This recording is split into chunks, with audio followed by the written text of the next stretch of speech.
तो next class में हम लोग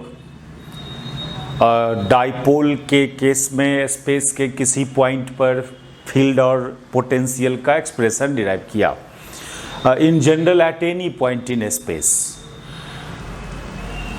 आज हम लोग करेंगे जब एक डाइपोल को यूनिफॉर्म फील्ड में रखोगे तो उसका पोटेंशियल एनर्जी क्या होगा, उस पर टॉर्क कितना लगाएगा फील्ड, उस पर नेट फोर्स कितना होगा फील्ड के द्वारा, ये सब काम हम लोग करें। सबसे पहले resultant force on dipole placed in uniform field, फिर resultant torque on dipole placed in uniform field. हम लोग का जो सिलेबस है वो यूनिफॉर्म फील्ड में रख के torque and force and energy find करना है डाइपोल का। नॉन यूनिफॉर्म फील्ड वाला एज ए न्यूमेरिकल्स मिल सकता है, लेकिन जो कंसेप्ट्स में कुछ फार्मूला जो डिराइव करेंगे वो यूनिफॉर्म फील्ड में डाइपोल को रख के। सिलेबस यूनिफॉर्म फील्ड का है हम लोग का। तो आप सबसे पहले देखें electric force on dipole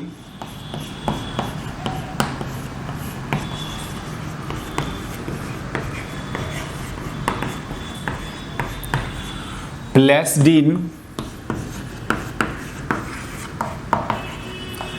uniform field.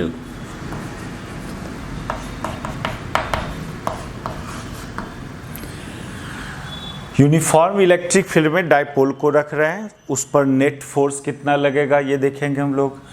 तो सपोज यूनिफॉर्म फील्ड का रिप्रेजेंटेशन कैसे करते हो, कुछ इलेक्ट्रिक फील्ड लाइंस लेंगे जो पैरेलल होगा एंड यूनिफॉर्मली स्पेस्ड होगा।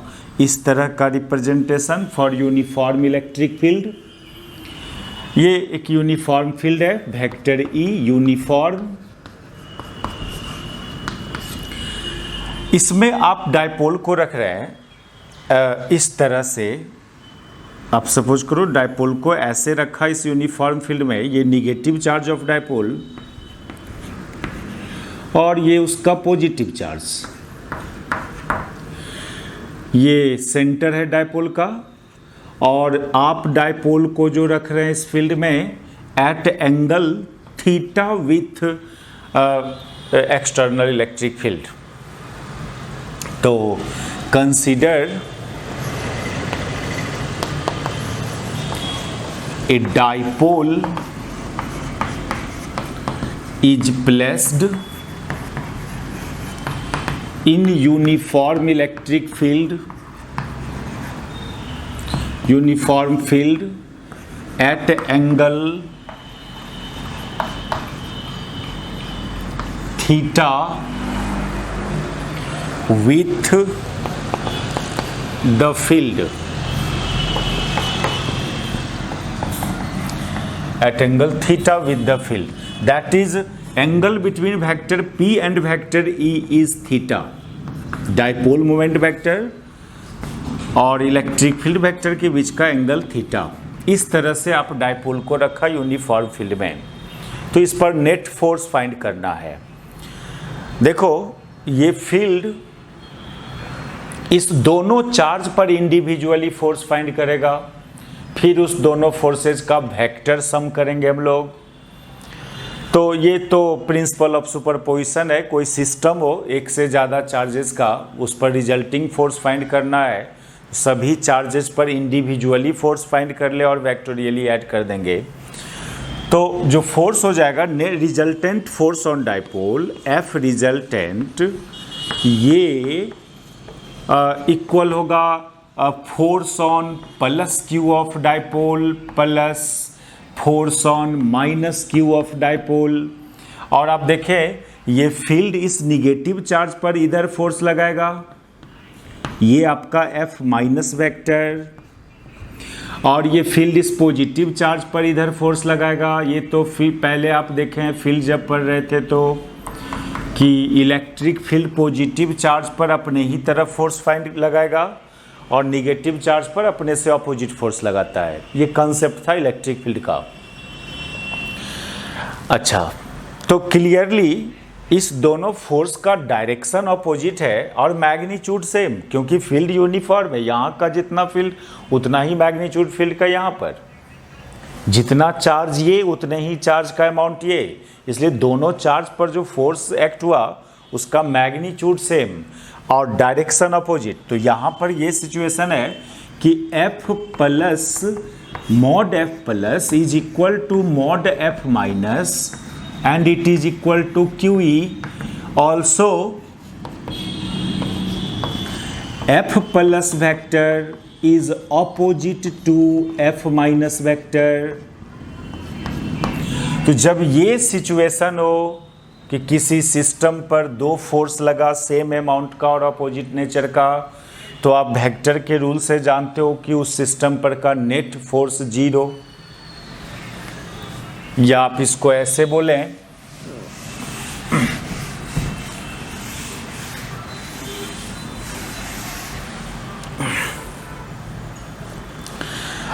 ये नेचर का जब दो फोर्सेज हुआ तो it means that is F plus vector is equal and opposite to F minus vector. इसलिए F रिजल्टेंट, ये वेक्टर का प्रॉपर्टी, जब इस दोनों दो वेक्टर का magnitude same and direction opposite, तो इस दोनों बात को एक सेम लाइन में इंक्लूड करना चाहते हो तो ये बोलेंगे आप F vector is equal and opposite to any one vector is equal to negative of other vector. ऐसा तब लिखते हैं जब ये दो केस हो, magnitude same and direction opposite. Then F resultant F plus और F माइनस को माइनस F प्लस, तो ये क्या हुआ 0।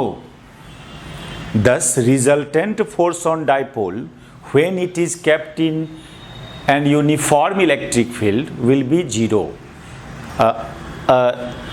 Either dipole makes any angle with external field. Theta का वैल्यू कुछ भी हो, हमेशा इस डाइपोल पर रिजल्टेंट फोर्स 0 आएगा। किसी भी ओरिएंटेशन में डाइपोल को आप इस यूनिफॉर्म फील्ड में रखोगे, नेट फोर्स 0 होगा। ये always true. Thus, resultant force on dipole placed in uniform field in any orientation will be 0. किसी भी तरह से रखे उस पर नेट फोर्स 0 आएगा। और जब डाइपोल पर नेट फोर्स 0 हुआ तो टॉर्क का एक एक्सप्रेशन की बात करते हो, टॉर्क ऑन डाइपोल, जो डिफाइंड होता है पोजीशन वेक्टर का cross product with force vector. तो आप ये सोचेंगे कि नेट फोर्स 0 हुआ तो नेट टॉर्क भी 0 हो जाए। ये कोई नेसेसरी नहीं है कि किसी सिस्टम पर नेट फोर्स 0 तो नेट टॉर्क भी 0, ऐसा कोई नेसेसरी नहीं है। बहुत सारे ऐसा सिस्टम है, मान लीजिए आपके पास एक रॉड है जो इस पॉइंट के अबाउट रोटेट कर सकता है। आप एक फोर्स इधर लगाओ 10 न्यूटन का और एक फोर्स इस एंड पर लगाओ अपोजिट डायरेक्शन में 10 न्यूटन का। आप क्या देख रहे हैं, नेट फोर्स 0 है सिस्टम पर, लेकिन ये रॉड तो रोटेट करता है ऐसा केस में, यानी नेट टॉर्क 0 नहीं है। तो ये पॉसिबिलिटी है, नेट फोर्स 0 तो ज़रूरी नहीं कि नेट टॉर्क भी 0। टॉर्क क्या होगा, कितना टॉर्क एक्ट करेगा इस डाइपोल पर इस यूनिफॉर्म फील्ड के द्वारा, उसको कैलकुलेट करें। तो टॉपिक बनाएंगे हम लोग torque on dipole placed in uniform field.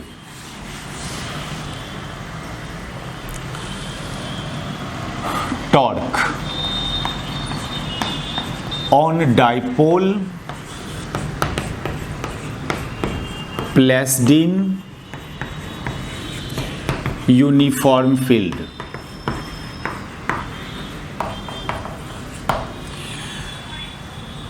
Torque की जब बात आता है तो टॉर्क में एक सेंटेंस आपको ऐसे रीड करना पड़ेगा, torque of a force on a system about a point.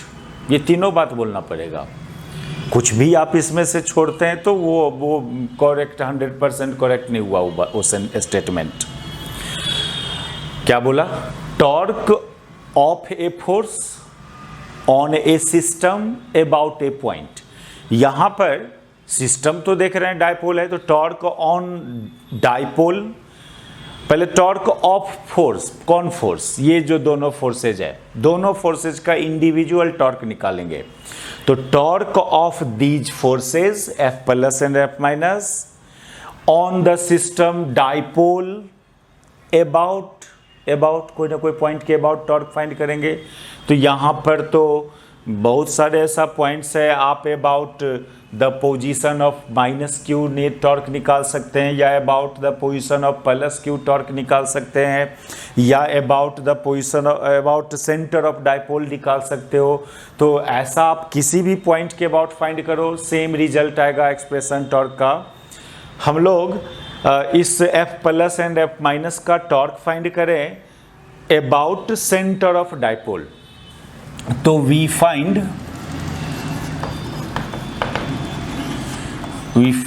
Torque of F plus and F minus on the dipole about its centre. ये टॉर्क के लिए जरूरी बात है। Torque is always define of a force on a system about a point.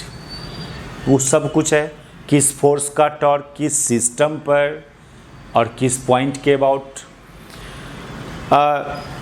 फिर देखो, जब torque हम लोग देखे थे 11 में, टॉर्क को जब डिफाइन कर रहे थे तो एक थोड़ा रिजल्ट याद दिला दें हम आपको।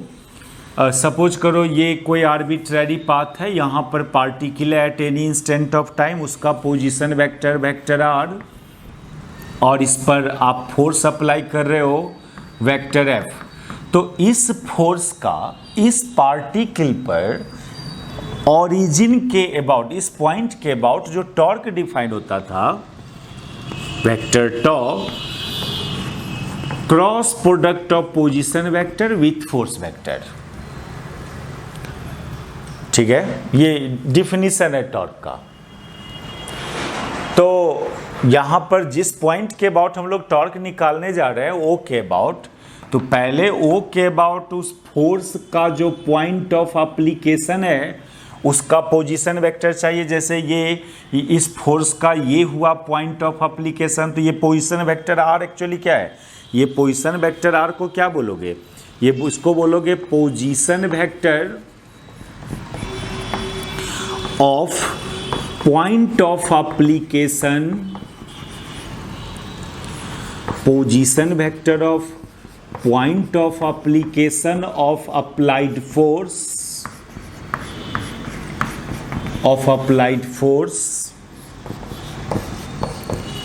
with respect to the point about which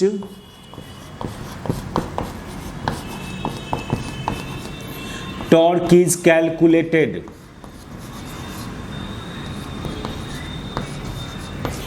ये सब क्लियरली आप समझें कि इस एक्सप्रेशन में जो वेक्टर आर दिख रहा है ये पोजीशन वेक्टर है। सिंपली इतना बोलने से काम नहीं चलेगा, ये पोजीशन वेक्टर है। किसका पोजीशन वेक्टर है, किसके रिस्पेक्ट में?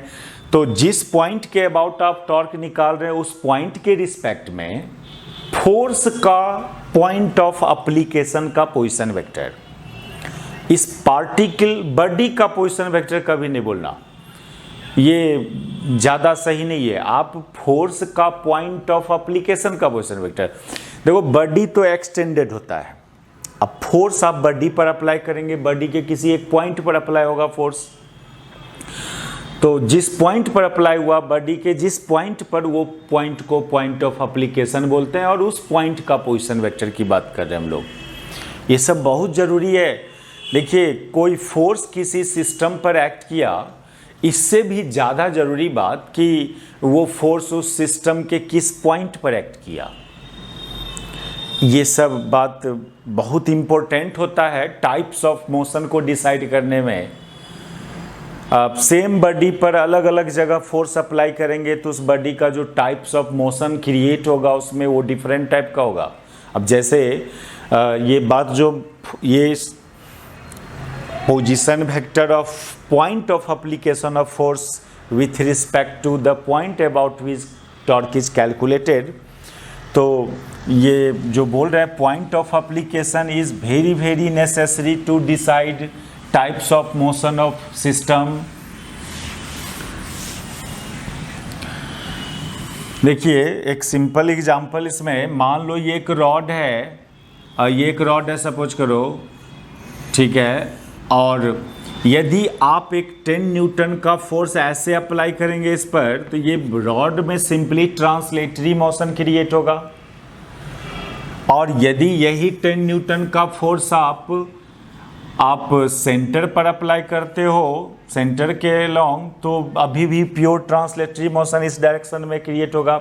लेकिन यदि सेंटर से हटके कहीं मान लो आप यहाँ पर लगा रहे हैं ना, इंड पर या इंड से थोड़ा दूर पर यहाँ पर अप्लाई कर रहे हैं वही 10 न्यूटन का फोर्स, तो फिर इसका मोशन रोटेशन भी आएगा और ट्रांसलेशन भी आएगा। क्या हुआ, सेम अमाउंट का फोर्स अलग अलग जगह उसका पॉइंट ऑफ एप्लीकेशन था, तो nature of motion exist in body will different. ये जरूरी बात है कि फोर्स बॉडी पर एक्ट करने की बात जनरली लोग करता है। आप बॉडी के किसी पॉइंट पर रियली में अप्लाई करते हो फोर्स को, उस पॉइंट को डिफाइन करना, कहाँ पर फोर्स अप्लाई किया गया, उस पॉइंट को पॉइंट ऑफ एप्लीकेशन। खैर फोर्स निकालना, टॉर्क निकालना है किसी फोर्स का, तो पहले उस फोर्स का पॉइंट ऑफ एप्लीकेशन का पोजीशन वेक्टर डिफाइन करेंगे उस पॉइंट के रिस्पेक्ट में जिसके अबाउट आप टॉर्क निकाल रहे हो। अभी O के अबाउट टॉर्क निकाल रहे हैं, मान लो F प्लस का, तो F प्लस यहाँ पर एक्ट किया, तो इस पॉइंट का, ये हुआ point of application of F plus, इसका position vector with respect to O ये ऐसे आएगा और ये इधर जाएगा पोजीशन वेक्टर। ये मैग्नीट्यूड की बात करेंगे पोजीशन वेक्टर का यहीं तक होगा, ये तो बस डायरेक्शन इधर है, R प्लस नाम दे दो इसको। सिमिलरली इस माइनस Q का position vector with respect to centre वो इधर आएगा, इसको R माइनस से रिप्रेजेंट करें, तो यहाँ पर R plus and R minus क्या है, here R plus and R minus are the position vector of the point of application of the point of application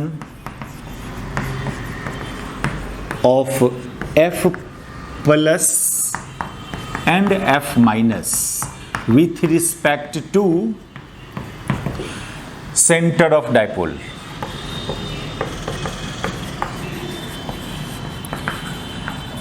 तो जब ये डिफाइन कर लिया हम लोग पोजीशन वेक्टर, तो इसके अकॉर्डिंग अब आप दोनों का टॉर्क इंडिविजुअली कैलकुलेट कर लेंगे।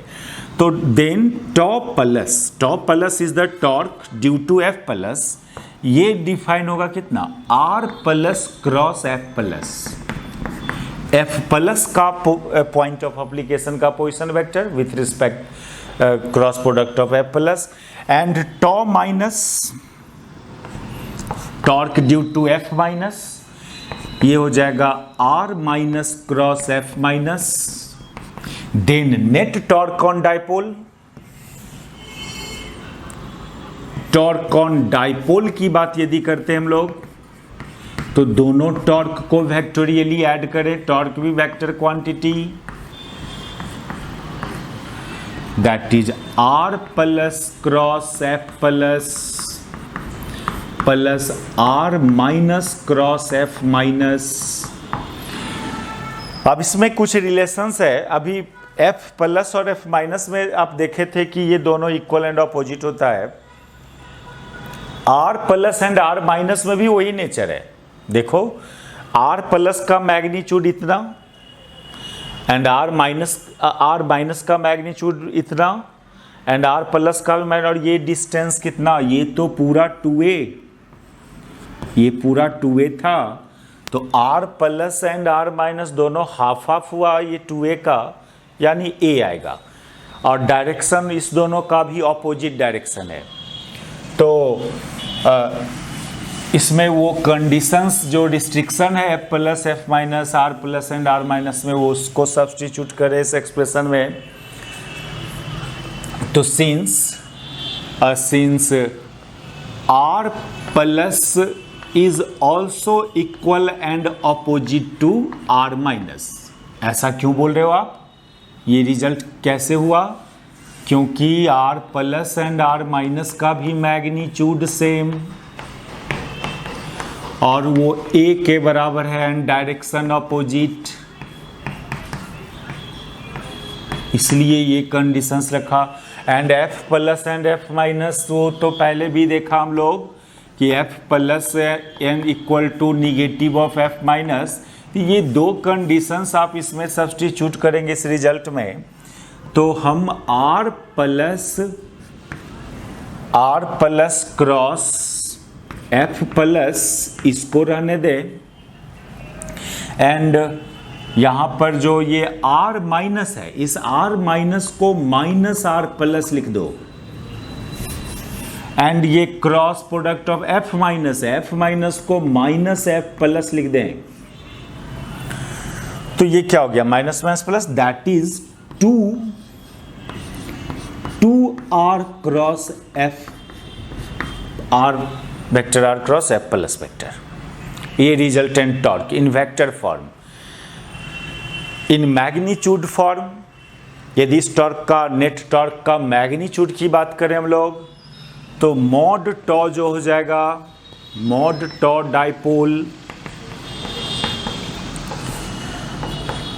क्रॉस प्रोडक्ट का मैग्नीट्यूड डिफाइन करें, mod r plus into mod f plus, और r plus and f minus के बीच का एंगल देखिए, ये r प्लस ये f प्लस, ये एंगल थीटा, तो कॉरेस्पॉन्डिंग एंगल से ये भी एंगल थीटा, तो यहां पर sine theta,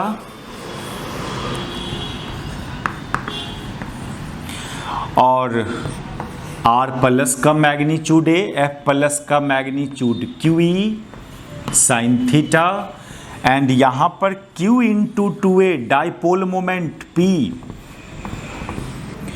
that is PE sine theta. ये मैग्नीट्यूड हुआ टॉर्क का। फिर से यदि इसको वेक्टोरियली लिखा जाए इस रिजल्ट को, तो r क्रॉस f प्लस का जो डायरेक्शन होगा, r के डायरेक्शन के लॉन्ग ही p का भी डायरेक्शन है डाइपोल मोमेंट का। p is also directed along, dipole moment vector is also directed along vector r, और f प्लस के लॉन्ग इलेक्ट्रिक फील्ड वेक्टर का डायरेक्शन है।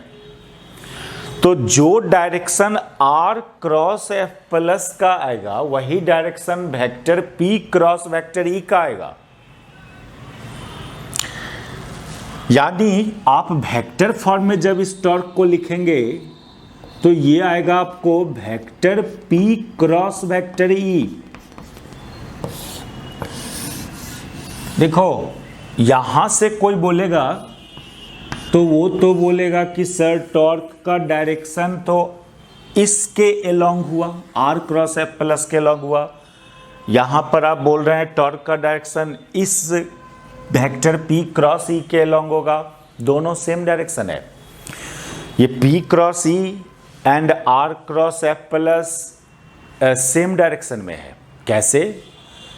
वही बात तो भी बोल रहे थे, ये दोनों का डायरेक्शन इसलिए सेम है क्योंकि p का डायरेक्शन r के लॉन्ग है और e का डायरेक्शन f प्लस के लॉन्ग है, इसलिए ये दोनों direction same.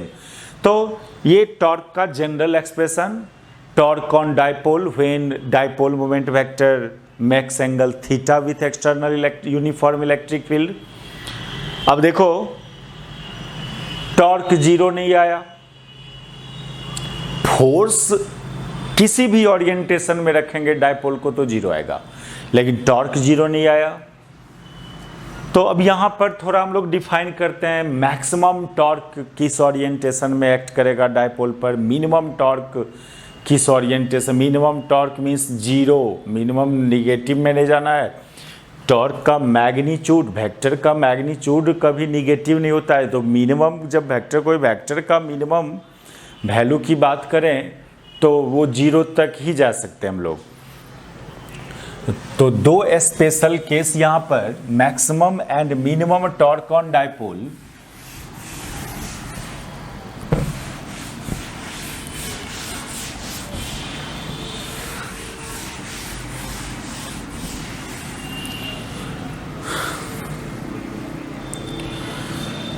Torque will be maximum,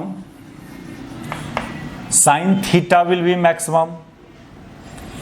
maximum torque कब होगा? जब sin थीटा मैक्सिमम होगा, और sin थीटा का मैक्सिमम वैल्यू 1, इस sin का मैक्सिमम 1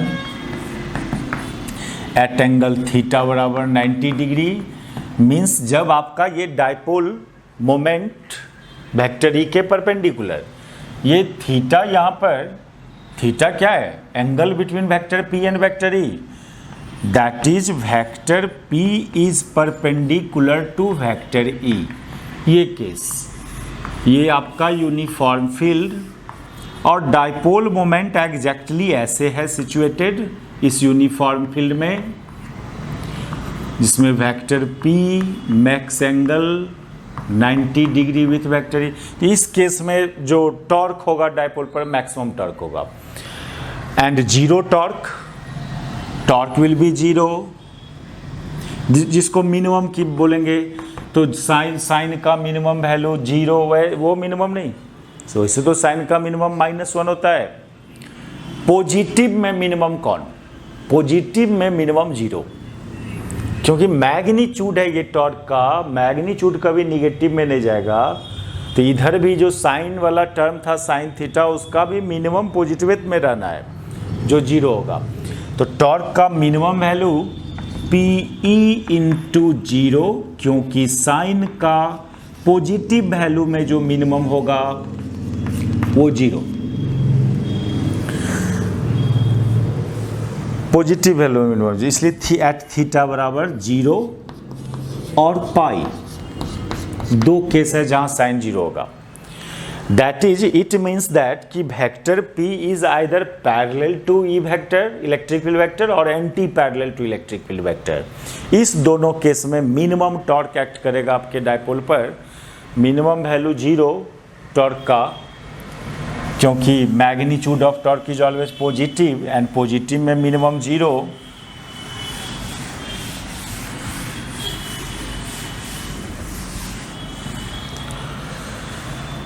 तो ये जो केस है मिनिमम वाला केस, अच्छा लो तो टूल यहाँ पर स्टूल लाओ ना वहाँ से उठा के, तो टॉ मिनिमम जीरो आया कब? जब थीटा 0 डिग्री और pi, that is vector P is parallel to vector E और P is anti parallel to vector E. ये दोनों केस, इसको फिगर से डिफाइन करें हम लोग। पी वेक्टर मान लो, डायपोल आपका इस तरह से रखा हुआ है, इसमें माइनस क्यू इधर प्लस क्यू इधर, दैट इज पी का डायरेक्शन ये हुआ, इलेक्ट्रिक फील्ड के अलॉन्ग हुआ। तो इस केस में टॉर्क जीरो आएगा। एंड एक केस जब P vector opposite to electric field vector हो, that is negative charge of dipole इधर और पॉजिटिव चार्ज इधर। पी वेक्टर का डायरेक्शन ये, इसमें भी टॉर्क जीरो होगा। तो torque is not always zero, but force is always zero. Force on dipole kept in uniform field will be always zero. Torque may or may not be zero. ये uniform field में रखेंगे तब के लिए ये conditions है। यदि non uniform field में रखते हो आप डायपोल को, तो फिर दोनों में फोर्स और torque may not be zero, force भी कोई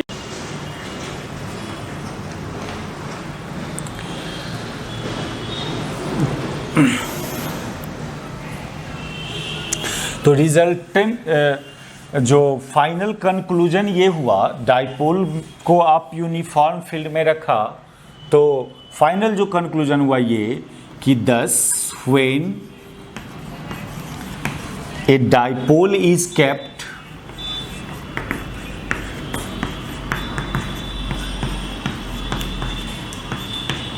इन uniform field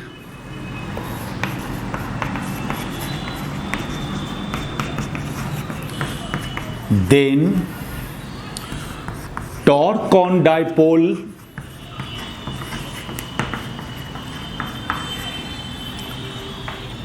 may or may not be zero. Torque on dipole may or may not be zero.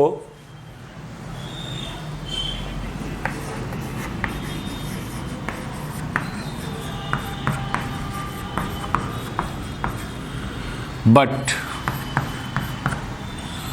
Force, net force की बात कर रहे हैं यहां पर, net force will be always zero.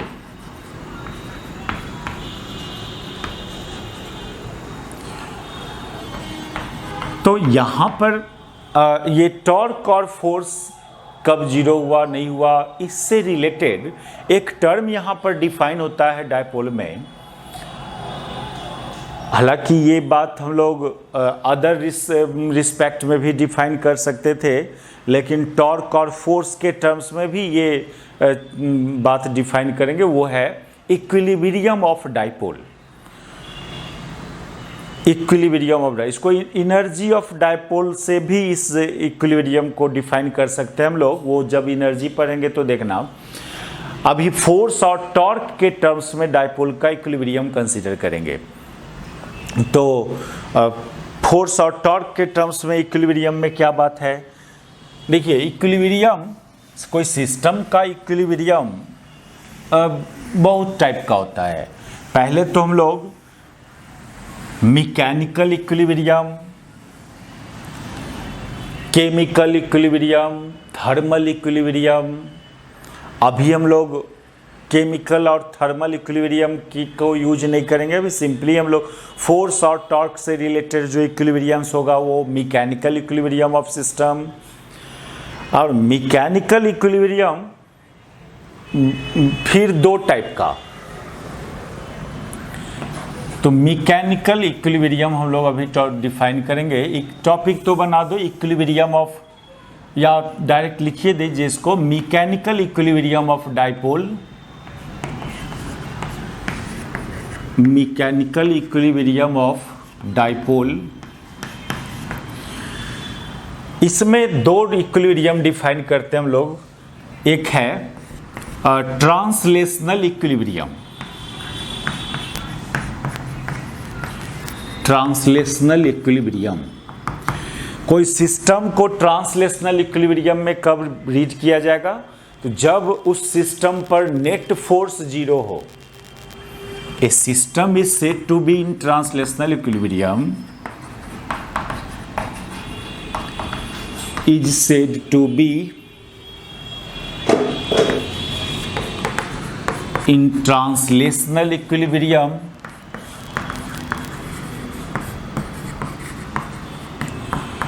if net force on system will be zero, net force on system will be zero। अभी हम लोग देखा है डाइपोल को किसी भी ओरिएंटेशन में रखते हैं यूनिफॉर्म फील्ड में तो नेट टॉर्क जीरो आता है, नेट फोर्स जीरो आता है। Net force on the system will be zero, तो नेट फोर्स जीरो आता है। कोई भी ओरिएंटेशन में डाइपोल को रखते हो तो दैट इज आपका डाइपोल ऑलवेज ट्रांसलेशनल इक्विलिब्रियम में रहेगा। Translational equilibrium means translational acceleration zero. Equilibrium का मतलब ये नहीं समझना कि रेस्ट में ही रहना, moving system is also maybe in equilibrium.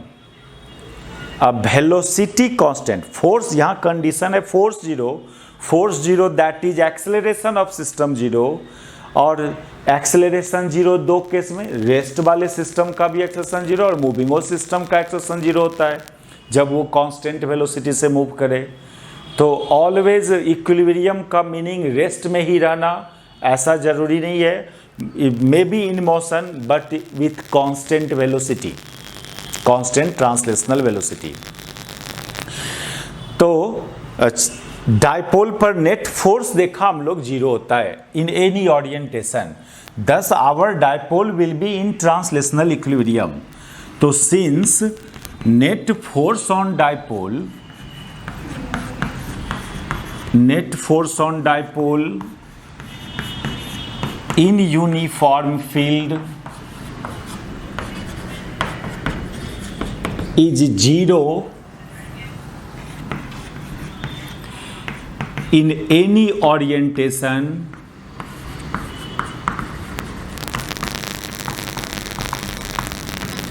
hence dipole will be in translational equilibrium always.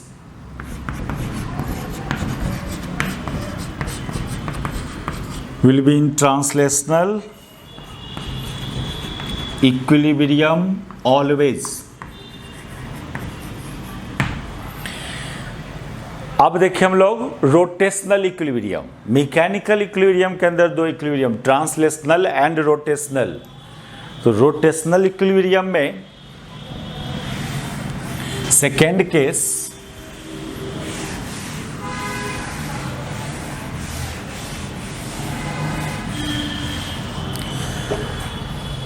Rotational equilibrium,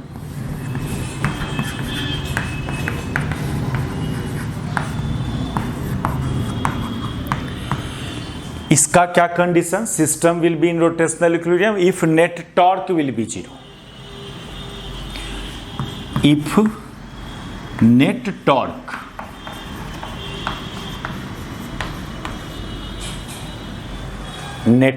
on system will be zero, then system is said to be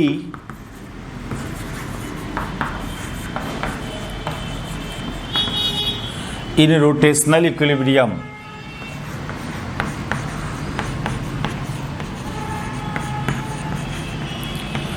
और दो केस ऐसा था डायपोल का uniform field में जहां पर torque zero आया था, theta 0 degree and theta pi पर।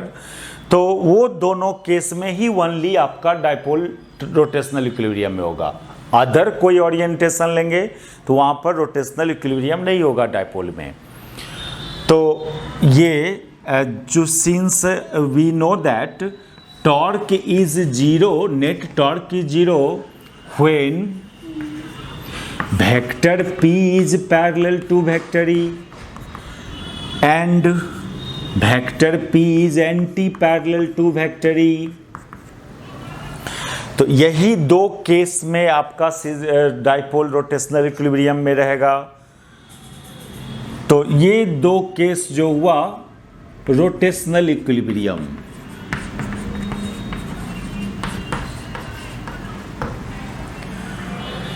इसको फिगर से देखें हम लोग कब कौन इक्विलिब्रियम एग्जिस्ट करता है डायपोल में।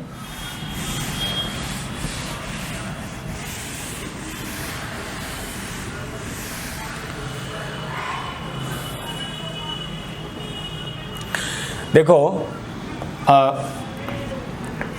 ये यूनिफॉर्म फील्ड, और आप अपने डायपोल को यदि इस ओरिएंटेशन में रखते हो जब P vector towards electric field हो, that is minus Q of dipole इधर प्लस क्यू ऑफ डायपोल इधर। तो इस केस में फोर्स इज ऑलवेज जीरो, तो फोर्स तो यहां पर भी जीरो है, नेट फोर्स।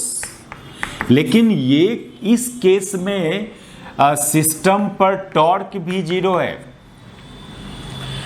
और एक दूसरा केस जब P vector opposite to external electric field, that is minus q of dipole इधर प्लस q इधर, तो P वेक्टर इधर आ जाएगा।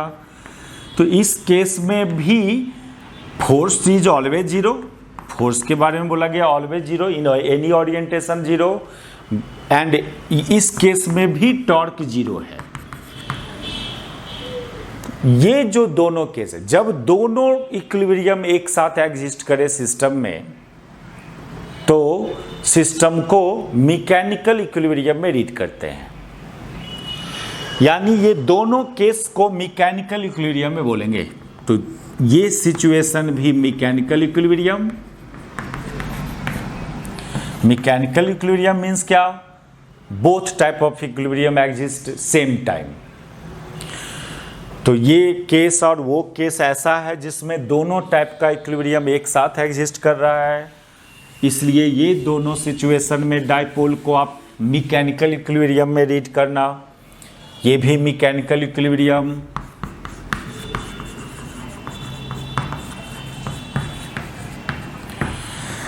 अच्छा, और mechanical equilibrium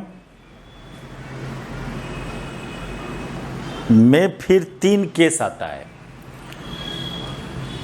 stable equilibrium, unstable equilibrium and एक न्यूट्रल इक्विलिब्रियम।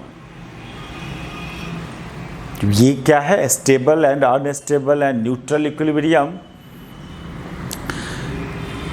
देखिए, स्टेबल इक्विलिब्रियम मीन्स ये होता है कि आप अपने सिस्टम का इक्विलिब्रियम को डिस्टर्ब किया, इक्विलिब्रियम पोजीशन से सिस्टम को डिस्टर्ब किया और छोड़ दिए, रिलीज कर दिए, तो फिर वो सिस्टम उसी ओरिएंटेशन, उसी पोजीशन में अपने आप आ जाता है।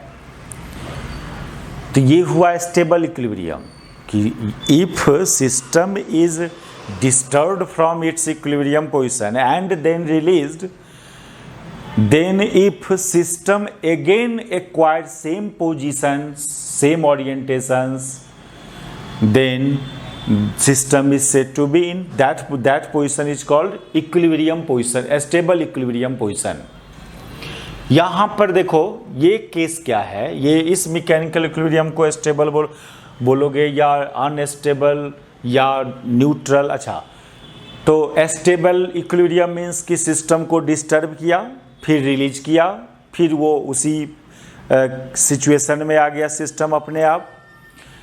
और अनइक्विलिब्रियम पोजीशन या नॉन इक्विलिब्रियम पोजीशन,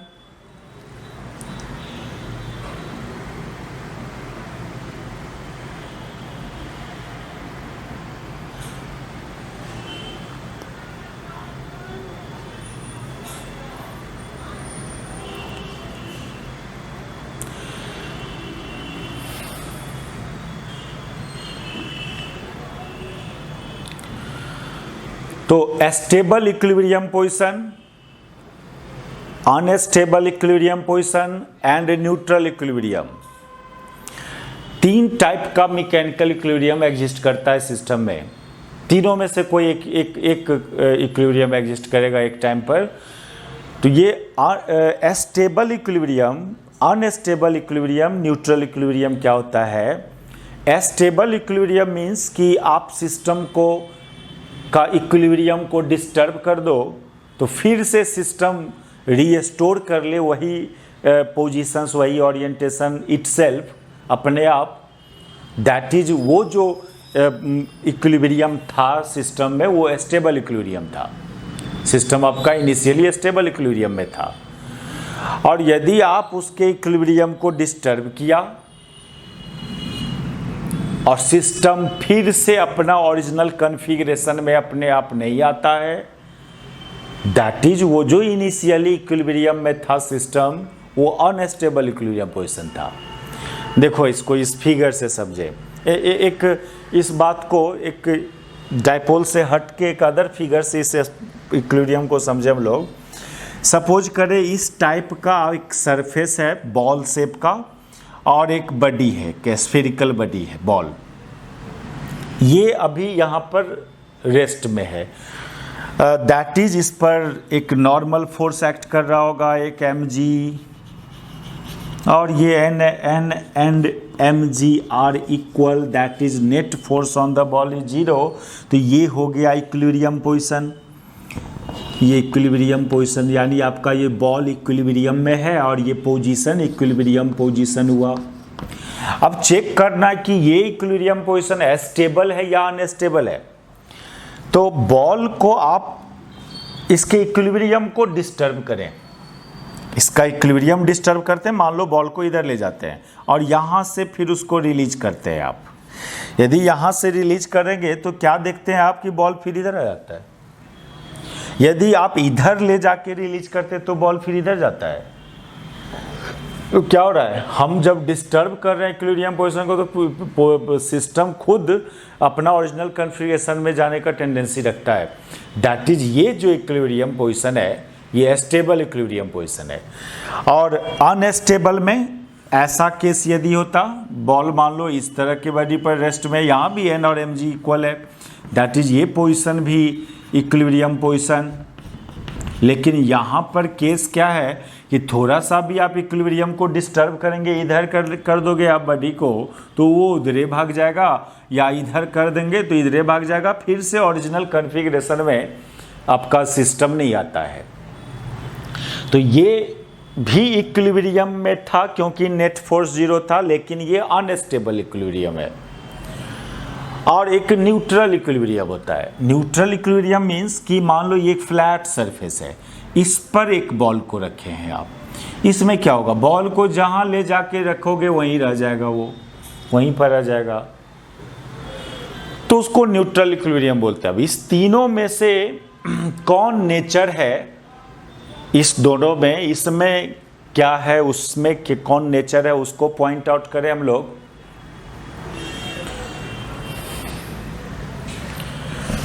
देखो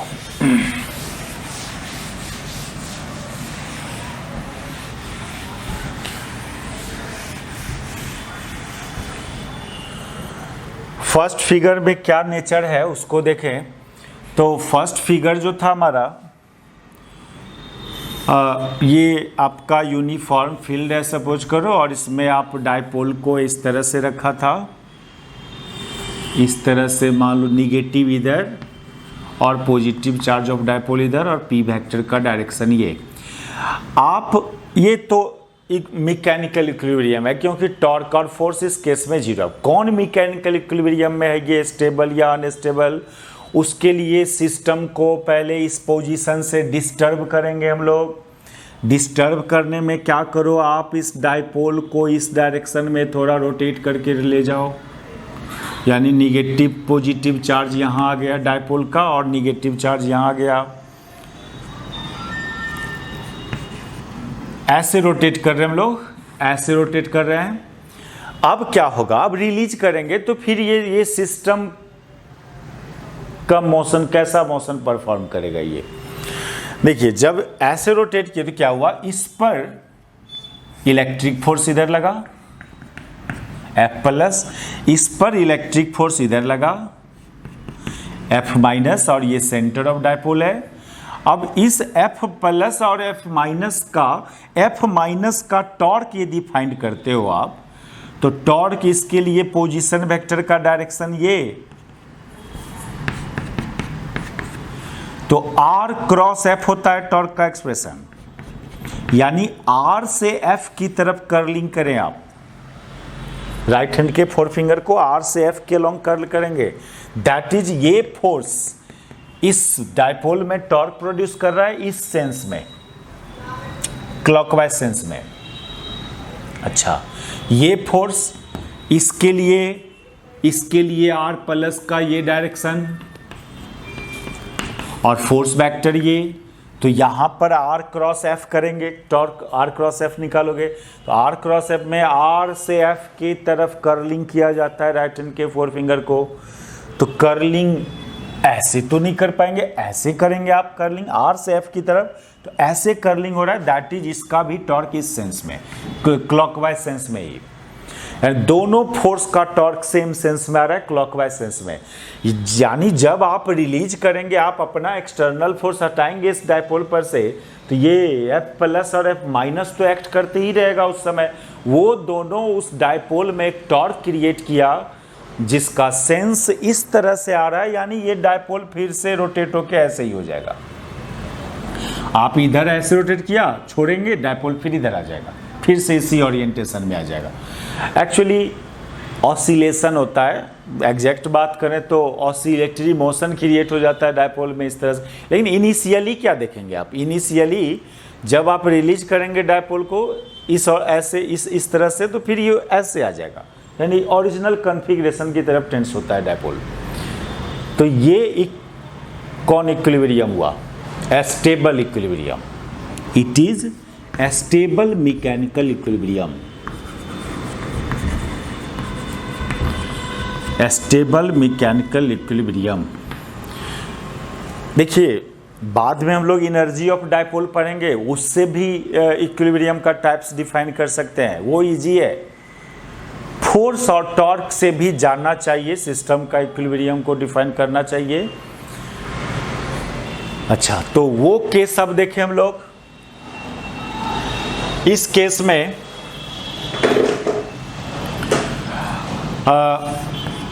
ये आपका एक्सटर्नल फील्ड और डायपोल का निगेटिव चार्ज इधर था, पॉजिटिव चार्ज इधर था सेकेंड केस में।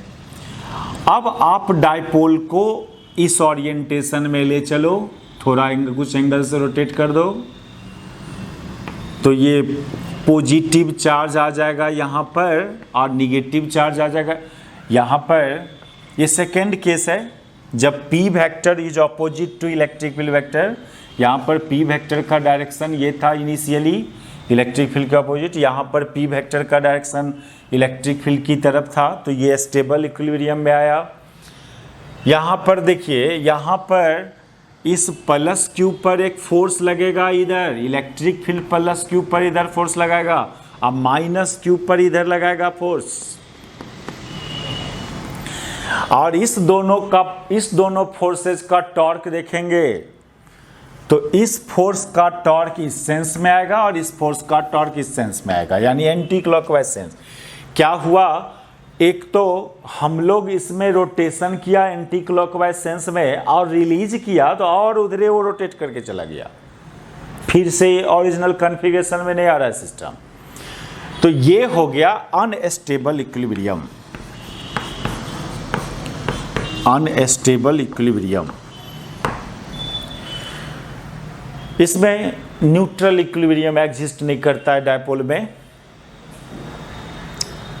बहुत इंपॉर्टेंट बात, डायपोल का ये इक्विलिब्रियम्स को कंसिडर करना इन यूनिफॉर्म फील्ड और नॉन यूनिफॉर्म फील्ड में कैसा बिहेवियर होगा डायपोल का, तो वो तो न्यूमेरिकल के अंडर की बात है। वो नॉन यूनिफॉर्म फील्ड जो है वो किस पैटर्न का है, किस शेप का, उस पर डिपेंड करेगा।